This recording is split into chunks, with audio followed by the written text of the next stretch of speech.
사무엘하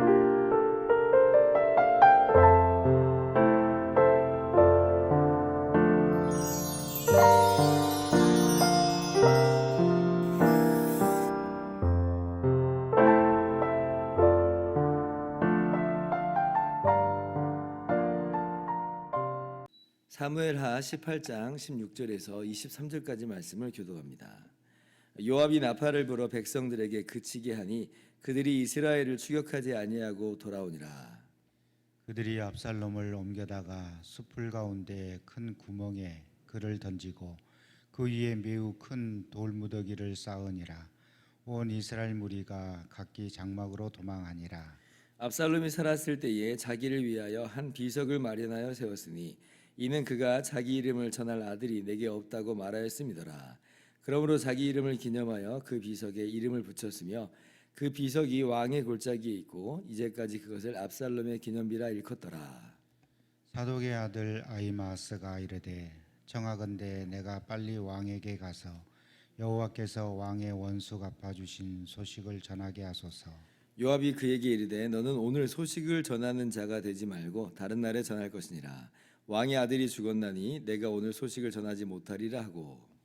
요압이 구스 사람에게 이르되 내가 가서 본 것을 왕께 아뢰라 하매 구스 사람이 요압에게 절하고 다름질하여 가니 사독의 아들 아히마아스가 다시 요압에게 이르되 청하건대 아무쪼록 내가 또한 구스 사람의 뒤를 따라 달려가게 하소서 하니 요압이 이르되 내 아들아 너는 왜 달려가려 하느냐 이 소식으로 말미암아서는 너는 상을 받지 못하리라 하되 그가 한사코 달려갔노라 하는 자라. 요압이 이르되 그리하라 하느니 아히마아스가 들길로 다름질하여 구스 사람보다 앞질러 가니라. 아멘. 할렐루야. 하나님의 크신 은혜와 평강이 오늘도 변함없이 여러분 가운데 넘치기를 주님의 이름으로 축원합니다. 압살롬이 요압에 의해서 죽임을 당했습니다. 전쟁 중에는 먼 일도 일어나지 못할 바가 없고 게다가 압살롬은 반란군의 수괴였기 때문에 압살롬이 죽었다는 그 소식 자체는 놀랄 만한 것이 아니죠. 그런데 우리는 어저께 어떤 일이 일어났는지를 알고 있습니다. 본문 속에서 함께 살펴봤죠. 다윗이 젊은 압살롬을 너그러이 대거라, 그러니까 죽이지 말고 생포하라 그렇게 명령을 했어요. 그냥 단순히 그렇게 해줬으면 좋겠다라고 어떤 부탁하는 수준이 아니라 왕으로서 명령을 내렸는데 그런데 충분히 압살롬을 그래서 생포할 수 있는 상황이 됐는데 근데 이제 압살롬을 죽인 거거든요. 압살롬이 이 노새를 타고 가다가 그 머리카락이 상수리 나무에 딱 걸려가지고 노새는 빠져나가고 압살롬이 대롱대롱 달렸으니까 그건 생포한 거나 마찬가지잖아요. 그런데 요압이 그 살아있는 압살롬의 심장을 찌릅니다. 왜 요압이 이렇게까지 했는지는 잘 모르겠어요. 어쩌면 이제 요압 생각에서는 왕이 아무리 명령했다고 해도 반란군의 수괴는 처단을 해야 된다라고 하는 일종의 자기 정의감이 요압에게 있지 않았나 우리가 그렇게 생각을 해볼 수는 있겠습니다. 아무튼 이제 요압 자신이 다윗 왕의 명령에 불복종을 하였고 그리고 이제 전쟁은 승리를 이제 이끌었어요. 이 소식을 이제 다윗에게 알려야 되는 겁니다. 근데 이제 이게 문제가 있는 거예요. 왜냐하면 반란을 성공적으로 진압했다는 거 분명히 승리의 기쁜 소식인데 동시에 이제 압살롬은 왕의 아들이잖아요. 그러니까 이 소식을 전하는 일이 난감할 수 있습니다. 다윗에게 어떻게 들릴지 우리가 추측하기가 어렵지 않잖아요. 그런데 이제 여기에서 이 사독의 아들인 아히마스가 이 소식을 내가 전하러 가겠다 이렇게 얘기하는 거예요. 이 소식을 내가 전하러 가겠다. 요압이 말리죠. 왜냐하면 요압이 딱 봐도 이거는 지금 상 받을 만한 그러한 이 소식이 아닌 거예요.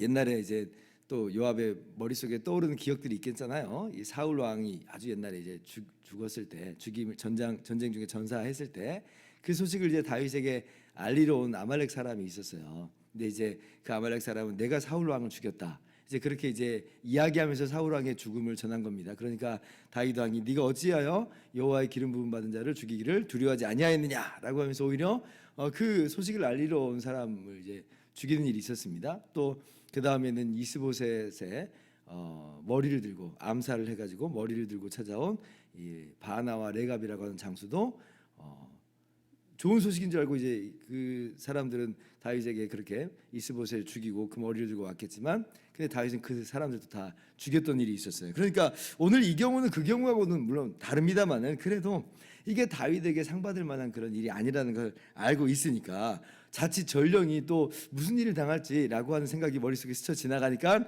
아히마아스 보고 가지 말라고, 갈 필요가 없다라고 합니다. 오히려 그래서 구스 사람을 네가 가라 하고 이제 보내기까지 했어요. 그러니까 굳이 이제 안 가도 되는 상황이 된 겁니다. 그런데 그럼에도 불구하고 아히마아스는 자기도 가겠다고, 구스 사람의 뒤를 따라서 나도 가겠다고 라고 간청을 해요. 그러니까 이제 허락을 하고 이제 아히마아스를 전령으로 이제 보내는 일이 오늘 본문 말씀입니다. 오늘 이 아히마아스의 모습이 참 의아하죠. 왜 이럴까? 왜 그럴까? 왜 이렇게까지 하는가?